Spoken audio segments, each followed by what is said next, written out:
ఒక్కో కార్మికుడి నుంచి నెలకు 50 రూపాయలు 40,000 మంది దగ్గర వసూలు చేస్తే మొత్తం 20 లక్షలు.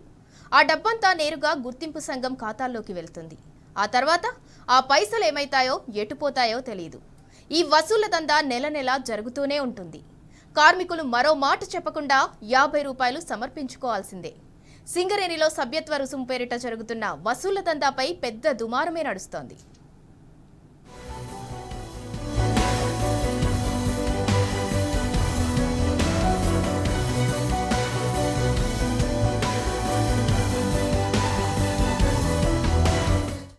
సింగరేణిలో మళ్లీ వసూళ్ల దందా మొదలైంది. సభ్యత్వం పేరు చెప్పి గుర్తింపు ప్రాతినిధ్య సంఘాలు వసూళ్లు మొదలుపెట్టాయి. కార్మికుల కష్టార్జితాన్ని దోపిడీ చేసేందుకు రంగం సిద్ధమైంది. సభ్యత్వ రుసుం పేరిట ప్రతి నెల కార్మికుల నుంచి 20 లక్షలకు పైగా వసూలు చేసేందుకు రేవంత్ ప్రభుత్వం ఆమోద ముద్ర వేసింది. మొదట్లో సభ్యత్వ రుసుం కింద ఒక్కో కార్మికుడి నుంచి నెలకు 10 రూపాయల చొప్పున వసూలు చేసేవారు. 2017 వరకు ఒక్కో కార్మికుడి నుంచి నెలకు 20 రూపాయల చొప్పున వసూలు చేశారు. అయితే 2017లో అప్పటి ముఖ్యమంత్రి కేసీఆర్ ఈ వసూళ్లను నిలిపివేస్తూ నిర్ణయం తీసుకున్నారు. తప్పని పక్షంలో కార్మికుల ఖాతా నుంచి నెలకు 1 రూపాయి మాత్రమే తీసుకోవాలని సూచించారు. కేసీఆర్ ప్రభుత్వం తీసుకున్న చర్యలతో ఆ తర్వాత సభ్యత్వ రుసుము వసూళ్లు పూర్తిగా నిలిచిపోయాయి.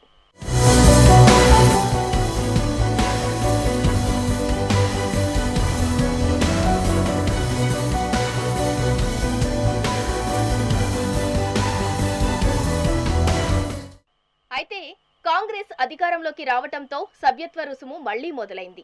2023లో అధికారంలోకి వచ్చిన కాంగ్రెస్ ప్రభుత్వం సింగరేణిలో మళ్లీ వసూళ్ల దందాకు అనుమతులిచ్చింది. హస్తం పార్టీ అధికారంలోకి రావటం, ఆ పార్టీకి అనుకూలంగా ఉండే సిపిఐ అనుబంధ ఏఐటియుసి గుర్తింపు కార్మిక సంఘంగా ఎన్నికల్లో గెలుపొందటం, ప్రాతినిధ్య సంఘంగా కాంగ్రెస్ పార్టీ అనుబంధ ఐఎన్టియుసి ఉండటంతో ఇక అడ్డు లేకుండా పోయింది.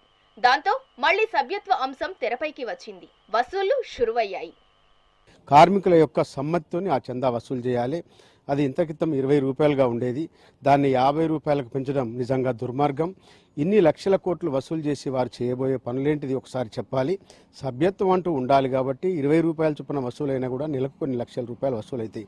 అలాంటిది ఇప్పుడు 50 రూపాయలు వసూలు చేయాలని సింగరేణి వ్యాప్తంగా గుర్తింపు ప్రాతినిధ్య సంఘాలు, అది కూడా ఏరియాస్తో వాళ్ళకు లెటర్ వచ్చిన సెప్టెంబర్ నెల నుంచి వసూలు చేయడం నిజంగా దుర్మార్గంగా మేము పేర్కొంటున్నాం. అలాగే ఒకవైపు సభ్యత్వం వసూలు చేస్తూ మరియు సంవత్సరానికి ఒకసారి చందాలు కూడా వసూలు చేయడం 500 రూపాయలు నిజంగా దారుణం. ఆ చందా కూడా కార్మికుల సమ్మతితోని వాళ్ళు సంతకం చేస్తే మాత్రమే వసూలు చేయాల్సింది పోయి కార్మికుల సమ్మతి లేకుండా కూడా ఒక ముఖ్యమైన నాయకులను, కొంతమందిని ఇతర యూనియన్ల ముఖ్యమైన నాయకులను వదిలిపెట్టి మాన్యువల్ కాడ నిలబడి ప్రతి ఒక్క కార్మికుని యొక్క మాన్యువల్ సీరియల్ నెంబర్ తీసుకొని వారి ఇష్టం లేకుండా కూడా, సమ్మతి లేకుండా కూడా ఇట్లా చందాలు వసూలు చేశారు. ఇది దుర్మార్గమైన చర్య. సింగరేణిలో గుర్తింపు సంఘంగా ఏఐటియుసి రామగుండం 1, 2, శ్రీరాంపూర్, మందమర్రి, బెల్లంపల్లిలో గెలుపొందింది. రామగుండం 3, భూపాలపల్లి, కొత్తగూడెం, మనుగూరు, ఇల్లందు, కొత్తగూడెం కార్పొరేట్ ఏరియాల్లో ప్రాతినిధ్య కార్మిక సంఘంగా గుర్తింపు పొందింది. సింగరేణిలో ప్రస్తుతం అధికార కాంగ్రెస్ పార్టీకి అనుకూల పరిస్థితులు ఉండటంతో మళ్లీ సభ్యత్వ రుసుం అంశాన్ని తెరపైకి తీసుకొచ్చారు. సింగరేణిలో పనిచేస్తున్న సుమారు 40,000 మంది కార్మికులపై దీని ప్రభావం పడుతుంది. సింగరేణి కంపెనీలో రికగ్నైజ్డ్ యూనియన్ గెలిచిన ఏఐటీసీ మరియు రిప్రజెంటేషన్ యూనియన్ గెలిచిన ఐఎన్టీయూసు కార్మికుల యొక్క శ్రమను దోపిడీ చేయడానికి సిద్ధపడింది. అది కాంగ్రెస్ ప్రభుత్వం యొక్క సపోర్ట్తోని. ఇంతకుముందు ప్రతి కార్మికు నుంచి సభ్యత్వ రుసుము గెలిచిన రికగ్నైజ్డ్ యూనియన్ 10 రూపాయలు లేదా 20 రూపాయలు తీసుకునేది. ఇవాళ వాళ్ళు ఏకంగా 50 రూపాయలు కడియించుకోవడానికి, అది కార్మికుల యొక్క అంగీకారంతో 10 రూపాయలు 20 రూపాయలు తీసుకునేది. ఇప్పుడు ఇవాళ కార్మికుల యొక్క అంగీకారం లేకుండానే డైరెక్ట్ వారి సాలరీ నుంచి రికవరీ చేయించడానికి గవర్నమెంట్ సపోర్ట్తోని రికగ్నైజ్డ్ యూనియన్ ఏఐటీసీ మరియు రిప్రజెంటేషన్ ఐఎన్టీసీ సిద్ధపడుతున్నది. ఇది కార్మికులకు శ్రమదోపిడిగా భావిస్తున్నాం. ఇది సరైన విధానం కాదు. కార్మికుల యొక్క అంగీకారంతోనే ఏ చందా అయినా వసూలు చేయాలి. 500 రూపాయల చందా ఏదైతే లాభాల బోనస్, దీపావళికి ఇచ్చే బోనస్లో కార్మికుని యొక్క సంతకం తీసుకొని రిసిప్ట్ కార్డు చేసి ఇచ్చి వసూలు చేయాల్సింది పోగా టెంపుల్ కమిటీ అకౌంట్లోకి ప్రతి మైన్ మీద టెంపుల్ కమిటీలోకి మార్చుకోవడం వల్ల ప్రతి కార్మికు నుంచి 500 రూపాయలు వసూలు చేయడం ఉంది. ఈ లెక్కన 40,000 కార్మికులకు 500తో ఏ విధంగా ఖర్చు అవుతుందో ఒక్కసారి ఆలోచించాలి. ఇది సరైన విధానం కాదు. ఒక్కో కార్మికుడి నుంచి 50 రూపాయల చొప్పున నెలకు 20 లక్షలు కొల్లగొట్టేందుకు స్కెచ్ వేశారు. సింగరేణి వ్యాప్తంగా సభ్యత్వం నమోదు చేసుకునే అవకాశం గుర్తింపు కార్మిక సంఘానికి ఉంటుంది. ప్రాతినిధ్య కార్మిక సంఘానికి గెలుపొందిన 6 ఏరియాల్లో మాత్రమే సభ్యత్వం నమోదు చేసుకునే అవకాశం ఉంది. దీంతో గుర్తింపు కార్మిక సంఘం 70%, ప్రాతినిధ్య కార్మిక సంఘం 30% సభ్యత్వ రుసుము వసూలు చేసుకునే విధంగా 2 సంఘాల మధ్య ఒప్పందం కుదిరినట్లు తెలుస్తోంది. అంటే ప్రతి నెల వసూలయ్యే 20 లక్షల్లో గుర్తింపు సంఘానికి 14 లక్షలు, ప్రాతినిధ్య సంఘానికి 6 లక్షలు అందుతాయి. గత ఏడాది సెప్టెంబర్ నెల నుంచే కార్మికుల సభ్యత్వ రుసుము వసూలు చేయాలని నిర్ణయించినట్టుగా తెలుస్తోంది.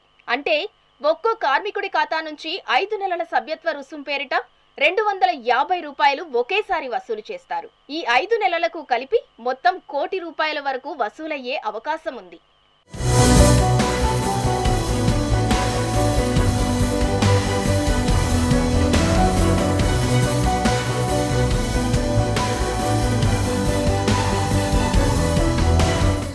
గుర్తింపు కాలపరిమితి ముగిసే వరకు ప్రతి నెల కార్మికుడి ఖాతా నుంచి సంబంధిత రుసుం కట్ చేస్తారు. గుర్తింపు ప్రాతినిధ్య సంఘాల ఖాతాల్లో ఆ డబ్బులు యాజమాన్యం జమ చేస్తుంది. సింగరేణి కార్మికుల నుంచి సభ్యత్వ రుసుం వసూలు చేయటానికి కార్మికుల అనుమతి, సంతకం తప్పనిసరి. అయితే గుర్తింపు ప్రాతినిధ్య సంఘాలు మాత్రం చాలా మంది కార్మికుల సంతకాలను ఫోర్జరీ చేసి యాజమాన్యానికి సమర్పించినట్టు ఆరోపణలు వస్తున్నాయి. సభ్యత్వ రుసుం విషయంలో ఫిర్యాదు చేస్తే గెలిచిన సంఘాలు తమను ఇబ్బంది పెడతాయన్న భయంతో కార్మికులు కామ్గా ఉండే అవకాశాలు కనిపిస్తున్నాయి. దీన్ని కార్మిక సంఘాలు తమకు అనుకూలంగా మలుచుకొని కాసులు దండుకునేందుకు పన్నాగాలు చేస్తున్నాయి.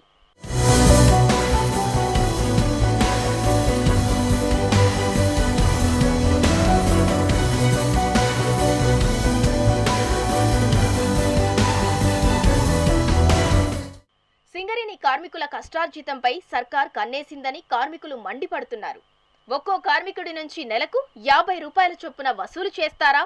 ఇదేం అన్యాయమని ప్రశ్నిస్తున్నారు. తమ సంతకాలు లేకుండానే వసూలు చేయటమేంటని కార్మికులు భగ్గుమంటున్నారు. కార్మికులకు సంబంధం లేకుండా కార్మికుల అకౌంట్లోకి ప్రతి నెల 50 రూపాయలు వసూలు చేయడం అనేది సిగ్గుచేటు. ఇలాంటి నిర్ణయాన్ని మేము కార్మికులుగా ఖండిస్తా ఉన్నాం. ఏదైతే 2017లో తెలంగాణ రాష్ట్ర ప్రభుత్వం కేసీఆర్ గారి నాయకత్వంలో ఏదైతే ఉన్నాయో కార్మికుల అకౌంట్లోకి వెళ్ళి 20 రూపాయలు చందా వసూలు చేసేది, దాన్ని కేసీఆర్ గారు రద్దు చేశారు. కార్మికులకు ఎలాంటి సమాచారం లేకుండా, కార్మికులకు ఎలాంటి ఇన్ఫర్మేషన్ ఇవ్వకుండా ప్రతి నెల 50 రూపాయల చొప్పున వసూలు చేయడానికి గుర్తింపు ప్రాతినిధ్య సంఘాలు ఏఐటీసీ, ఐఎన్టీసీ వసూలు చేస్తూ ఉన్నాయి.